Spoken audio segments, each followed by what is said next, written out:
மீனவர்களை திரட்டி தமிழக வெற்றிக் கழகம் போராட்டத்தில் ஈடுபடவிருப்பதாகவும் அதில் விஜய் பங்கேற்கவிருப்பதாகவும் தகவல் கிடைத்திருக்கிறது.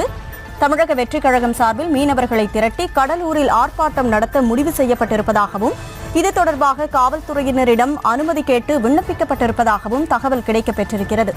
கூடுதல் விவரங்களோடு செய்தியாளர் ஜெரி இணைப்பில் இருக்கிறார். ஜெரி, வணக்கம். இந்த கவன ஈர்ப்பு ஆர்ப்பாட்டத்துக்கான காரணம் என்ன? முழு விவரம். வணக்கம். தமிழக வெற்றி கழகம் என்ற கட்சியை விஜய் துவங்கி ஓராண்டு நிறைவு பெற்றிருந்தாலும் இந்த ஓராண்டு காலத்தில் விஜய் களத்திற்கு இறங்கவில்லை. அவர் நடத்திய போராட்டங்கள் எத்தனை என்று தொடர்ச்சியாக எதிர்கட்சிகள் தமிழக வெற்றி கழகத்தை நோக்கி எதிர் கேள்விகளை முன்வைத்து வந்திருக்கக்கூடிய சூழல்ல கட்சி துவங்கி ஓராண்டிற்கு பிறகு தன்னுடைய முதல் போராட்டமாக கடலூரில் மீனவ பிரச்சனைக்காக விஜய் முதலாக களமிறங்க இருக்கிறார். மீனவர்கள் பிரச்சனையில் நிரந்தர தீர்வு காணவும் இலங்கை கடற்படையினரை கண்டித்தும்